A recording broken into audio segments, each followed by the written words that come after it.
Verrückt was released to the community on March 19th, 2009, and now, nearly 100 months later, we still have hardly any idea as to the true explanations of some of the enigmas that echo between the walls of the asylum. However, today, I want to discuss something that wasn't in the original Verrückt, and it wasn't in the Black Ops 1 remaster.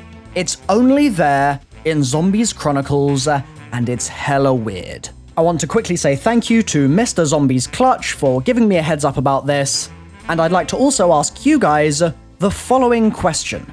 What is the thread connecting the maps Verrückt, Kino der Toten, and Origins? You've got 10 seconds to leave a comment down below. What is it? Kino, Verrückt, Origins. What is the through line, the thread that ties them together? The answer I was looking for is Samantha's dolls. Back in Kino der Toten, we saw her dolls for the first time. In her room. Samantha's room actually is in two states in Kino. One of the states is fairly pristine, the other is ransacked and demonic.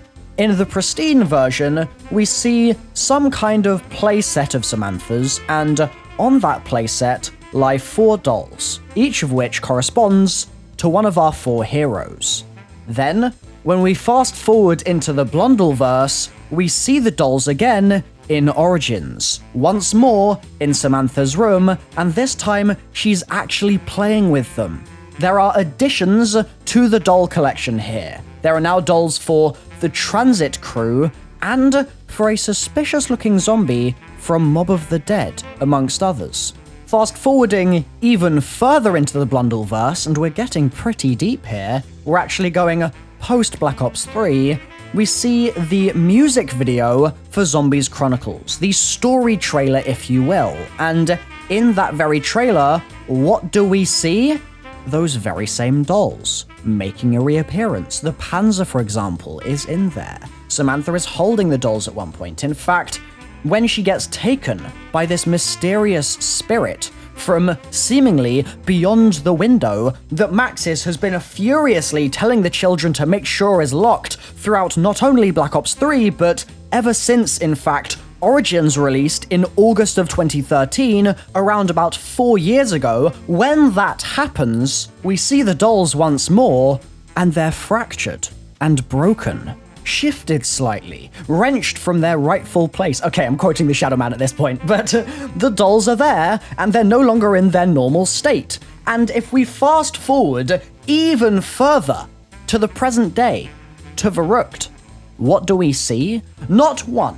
Not 2, not 3, but 4 dolls making an appearance in the map where previously there were none.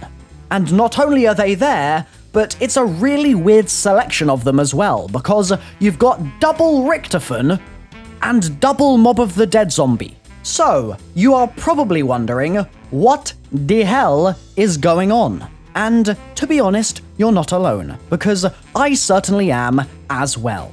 Jason has hinted to us in the past that when we're watching a cutscene, for example, our identity as the camera may or may not be important. And in 2 trailers where it's definitely important, for example, in the Origins cutscene when we seem to be looking out through the eyes of the Dempsey doll, and it's certainly important in the Chronicles story music video when we seem to be looking out through the eyes of whatever spirit ends up taking Samantha. In 2 of those trailers, there are dolls present, and now there are dolls present in Verrückt. Jason Blundell, what are you getting at, sir? Let's be sure to keep that first point in mind as we begin to discuss some other things related to the dolls. The fact that in that Origins cutscene, one of the dolls is this Mob of the Dead zombie, at the time felt like it was just a neat little, oh, okay, it's a thing from the story. Same as the wall chalk in the background,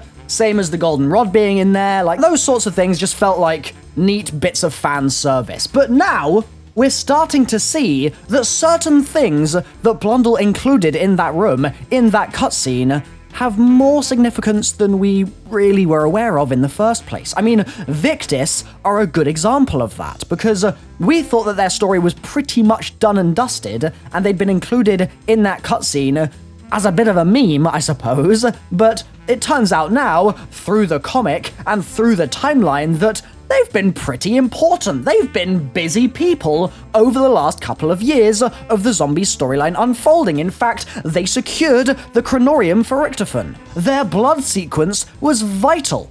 So, with the story that Jason started constructing in the Blundellverse, and with the timeline and things like that, we've started to get a better understanding of things from the past. And I think we can try and kind of apply that line of thinking to this as well. Why a Richtofen and a mob zombie? Why those two? And why Verrückt? And why 2 copies of them? So many questions that really we're only starting to kind of claw towards an answer for, but we might as well give it a go. One of the things that we have found out over the last couple of weeks is that your boy Richtofen has a laboratory beneath Alcatraz, which was pretty mind-blowing when we first found that out, I've gotta say, but something that also kind of fits with some of the hints and teases that we had through Black Ops 3. The fact that Richtofen had the blood vials, and that in Revelations, for example, he says he gave himself the blood vials. The fact that in Revelations you've got Nikolai saying, "Oh, we went to that wretched prison," or whatever he says. Those sorts of quotes gave us an idea that, sure, the characters had visited Alcatraz, but we weren't really aware of the extent of it, with an actual lab being built below the damn thing. So, the context for that quote, just so that you're filled in on it, is in the Manipulation of Stuhlinger entry in the timeline, and it says, having overseen the construction of a laboratory beneath Alcatraz, Richtofen returns to the house where he begins to communicate with Stuhlinger. Together, they persuade Victis to travel to a variety of locations in order to recover the Chronorium. So, just with that single entry alone, you've got Mob of the Dead, and Richtofen, and Victis all getting wrapped up together, and we see dolls of all of those very characters, which is a bit of an interesting coincidence. The question is, though, how do we relate that to Verrückt? I think that it's honestly pretty difficult, but the only way we're going to make any progress is if we consider some of the mentions of Verrückt that we had throughout Black Ops 3 itself, because you might be surprised to hear this if you weren't really paying attention, Verrückt actually came up several times throughout Black Ops 3. I'll go over those now. One example would be the Zetsubou no Shima DNA sequencing TGCA cipher, which states, Entry 56, just finished a very long shift. We were awaiting the test subject's arrival from the castle, but they never showed. Those Group 935 pigs didn't even bother to radio the asylum to let us know they weren't coming. I'm getting sick of these arrogant scientists. They've given the asylum the nickname Verruckt Asylum. I loathe it. We are every bit as important to the completion of the project as they are. Also on Zetsubou, the Base 64 cipher states, Entry 58. We have been having power fluctuations for the past couple of days.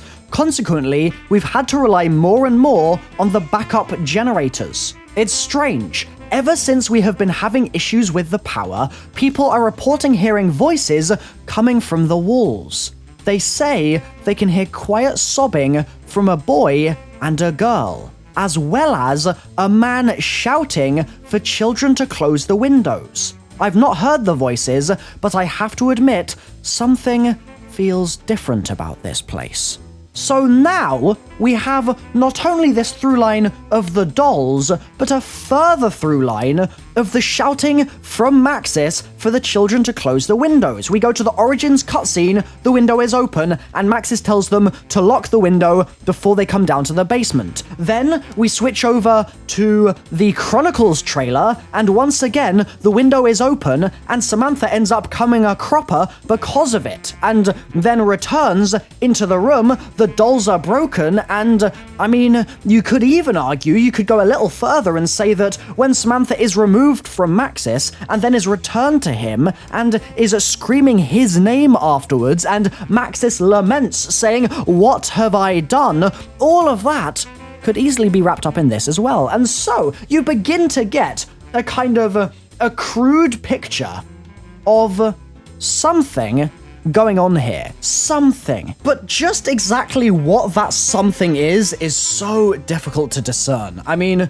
the shouting from MAXIS is definitely something that warrants more investigation. The giant radios, the Zetsubo radios, that entire timeline of the house, I felt at least, pretty set in my head. I'd discussed it at massive length with several friends of mine, and we felt like we had a pretty good idea of what was going on. But now, in the context of the timeline, and in the context of the lack of mention of what we assumed was the whole bomb drop scenario and all of that business, all of the stuff that we currently are being faced with just kind of feels a bit off. And it leaves me really curious about where on Earth, or on Mars, or on Venus, or wherever the hell else you want to take this, Jason, where are we going from here? I'm sorry, I can't help myself but just insert quotes like that. It's natural. Literally, I'm so curious about what the symbolism behind these dolls is going to end up meaning. The significance of the fact that Monty is sending dolls to the house. All of these things come together and just make me so curious about the future. For anyone that says, oh yeah, the timeline answered all your questions. Wrong. Oh yeah, Black Ops 3 Zombies was the end of the story. Wrong. Seriously, there is so much left in this goddamn story, and I love it.